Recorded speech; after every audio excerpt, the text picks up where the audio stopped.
नमस्कार सर, आपण आहोत आज पद्मावती वर्मी सीड्सच्या स्टॉल आणि लाईव्ह डेमो प्लॉटमध्ये.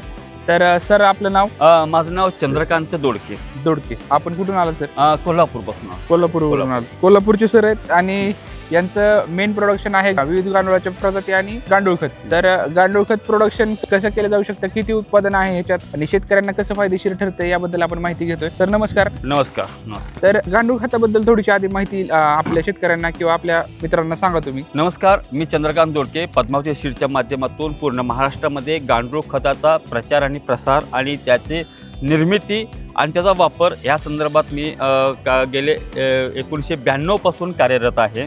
आपल्या 1972 नंतर जी हरित क्रांती झाली, त्या हरित क्रांतीनंतर भरपूर प्रमाणात आपल्याला रासायनिक खतांचा वापर आपल्या भारतामध्ये केला गेला आणि एक काळ असा आला की आत्ता सध्याच्या सिच्युएशनमध्ये ह्या रासायनिक खतामुळे आपल्या बऱ्याच शेतकरी लोकांची शेती खराब होत चाललेली आहे, क्षारफळ होत चाललेली आहे, कठीण होत चाललेली आहे. आणि त्याला आत्ताचा जो कालावधीमध्ये आता हे जे वर्ष नरेंद्र मोदी सरांनी ह्यावेळेला आपल्या प्राईम मिनिस्टरनी एक जाहीर केलेलं आहे की हे सेंद्रिय शेतीचं वर्ष, सेंद्रिय शेतीचं वर्ष केलेलं आहे. आणि त्यांनी सेंद्रिय शेती करणाऱ्या शेतकऱ्यांना एक खूप चांगल्या पद्धतीनं मोठं अनुदान पण देण्याची घोषणा भारत सरकारने घेतलेली आहे. त्याला अनुसरून आम्ही गेले 92 पासून हा सेंद्रिय शेतीचा प्रचार आणि प्रसार करत आहोत. गांडूळ खत हे आहे, हे आपल्या शेतामधले कार्बनचं प्रमाण खूप चांगल्या पद्धतीने वाढवतं, जेणेकरून जे कार्बन आपल्याला ऱ्हास झालेला आहे रासायनिक खतामुळे आणि गांडूळ खतामुळे आपली शेती भुसभुशीत राहते. गांडूळ खताने आपल्या शेतीचं आरोग्य सुधारतं.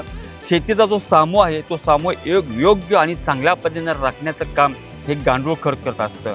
पण हे आपले पूर्वीचे लोक गांडूळ खत करत होते पूर्वी, किंवा गांडूळ खतं आपल्याला अवेलेबल होत होते, गांडूळ पण आपल्या शेतात होती आधी होत होते. पण आताची परिस्थितीमध्ये काय रासायनिक खताच्या अतिवापरामुळे ह्या गांडुळांचा ऱ्हास झालेला आहे. ह्याला गांडूळ खताला एक चांगली चालना मिळावी म्हणून आम्ही हे रेडीमेड बेड्स आता जे आहेत हे रेडीमेड बेड आपण ह्या ठिकाणी देत आहोत. आणि हे बेड कसे बसवले जातात, ह्याच्यातून गांडूळ खताचं उत्पन्न कसं निघलं जातं, याचं पूर्ण डिटेल्स माहिती आम्ही शेतकऱ्याच्या शेताच्या बांधापर्यंत नेऊन पोच करायची व्यवस्था करत असतो. सर्वात प्रथम इथं जे तुम्हाला हे दाखवलेला आहे, हा जो प्लॅन्ट दाखवलेला आहे गांडूळ खताचा, ज्या ठिकाणी आपल्याला गांडूळ खताचा बेड बसवायचा आहे त्या ठिकाणी सर्वात प्रथम जागेचा जी निवड करताना ही 12 फूट लांब आणि 4 फूट रुंद अशी जागा तयार करून घ्यायची. या जागेवरती तुमच्याकडं कोणत्याही प्रकारचं असणारं सर्वप्रथम जी कीटकनाशक टाकून जागा पूर्णपणे निर्जंतुकी सुरुवातीला करून घ्यायची आहे. या जागेवरती आम्ही जो तुम्हाला दिलेला जो गांडुळाचा जो बेड असतो तो बेड इथं जसं मी अंतरलेला आहे अशा प्रकारचा हा बेड इथं अंतरून घ्यायचा. ह्या बेडला चारी बाजून अशा प्रकारचे पॉकेट्स आहेत. ह्या प्रत्येक पॉकेटच्या समोर 2 फूट लांबीचे बांबू असतात, ते रवायचे. त्यातला अर्धा फूट जमिनीच्या आतमध्ये काढायचा आणि 1.5 फूट वर ठेवायचा सपोर्टसाठी. प्रत्येक पाकिट ह्याच्यामध्ये अडकवलं तर बांधकाम न करता किंवा खड्डा न करता आपला जो बेड आहे तो बेड अशा प्रकारचा या ठिकाणी हा उभा राहील. हा बेड उभा राहिला की या बेडमध्ये छोटंसं खाली त्या ठिकाणी होल आहे. त्या होलच्या समोर इथे एक छोटंसं आपण पॉकेट करून एक सॉकेट बनवलेलं आहे. तर याच्यातून एक वर्मी वॉश बाहेर निघतं. आमच्या बहुतांशी शेतकरी बंधूंना वर्मी वॉश काय आहे याची कल्पना नाही आहे. गांडूळ जेव्हा जमिनीतून हालचाल करतात तेव्हा त्यांच्या शरीरातून एक विशिष्ट प्रकारचा द्रवरस बाहेर पडतो, त्याला आपण वर्मी वॉश म्हणतो. त्या वर्मी वॉशमध्ये सूक्ष्म अन्नद्रव्याचं प्रमाण इतकं भरपूर प्रमाणात असतं, ते पिकांच्या वरती फवारण्यासाठी ॲज अ टॉनिक म्हणून त्याचा वापर केला जात असतो. दर 2 महिन्याला याच्यामध्ये सरासरी 70 लिटर ते 120 लिटर इतकं असं वर्मी वॉश बाहेर पडतं. जबरदस्त. 1 लिटर वर्मी वॉशची बाजारभावाची किंमत आहे 200 रुपये लिटर. 200 रुपये लिटर. आणि जर हे होलसेलने जर आपण विकलं गेलं तर 100 रुपये प्रमाणे विकले जात असतं. म्हणजे शेतकरी लोकांना घरच्या घरी एवढ्या चांगल्या पद्धतीनं मायक्रो न्यूट्रन्स सूक्ष्म अन्नद्रव्ये मिळतात याची कल्पना नाही, तो शेतकरी लोक बाहेरून विकत आणतो. सर्वात महत्त्वाची गोष्ट, हा बेड ह्या 3 ते 4 टप्प्यात भरता येतो. आपल्याला ज्याच्याकडं भरपूर शेण आहे त्या व्यक्तीनं पूर्ण शेण टाकून जर ह्याच्यामध्ये भरला गेला तर खताची क्वालिटी अतिशय उत्तम अतिउत्तम मिळेल. ज्याच्याकडे शेणाचं प्रमाण कमी आहे त्याने 6 इंच पालापाचोळा 6 इंच शेण, 6 इंच पालापाचोळा 6 इंच शेण, असा 4 टप्प्यामध्ये हा बेड भरला गेला तर अर्ध शेण लागेल त्याला. ते खत चांगलं तयार होईल.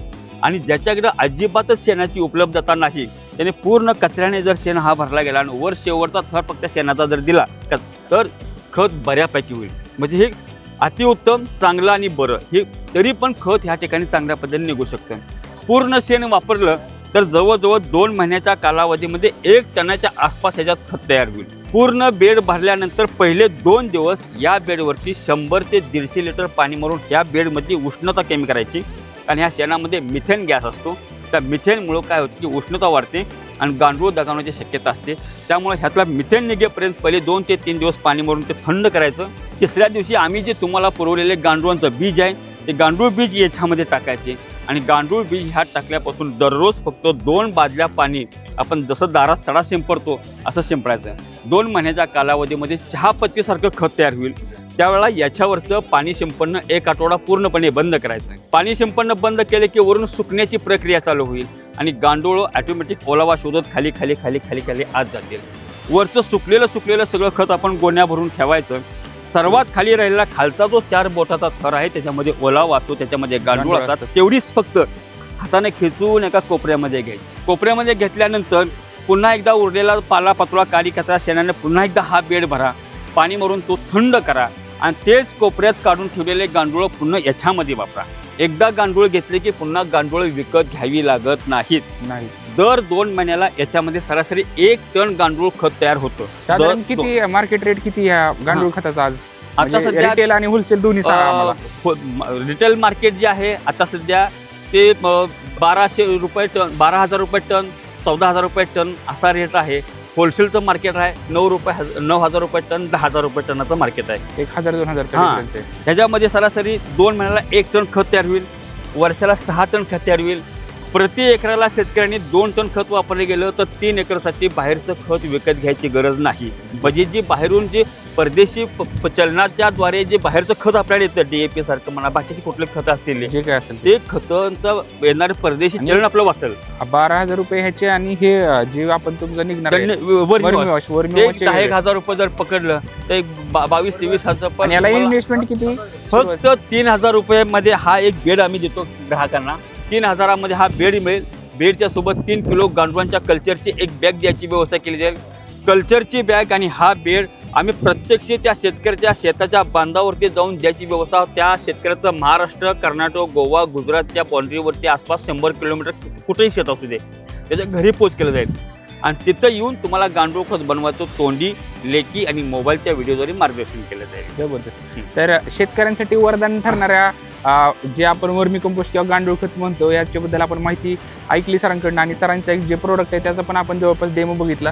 तर सर खूप खूप धन्यवाद. तुम्ही खूप नोबल काम करताय. कारण आजच्या केमिकलच्या जगात जर ऑर्गॅनिक किंवा सेंद्रिय शेतीला प्रमोट करणारे लोक खूप कमी आहेत. तर तुमचं अभिनंदन त्याबद्दल आणि खूप खूप शुभेच्छा पुढच्या वाटत. धन्यवाद. थँक्यू.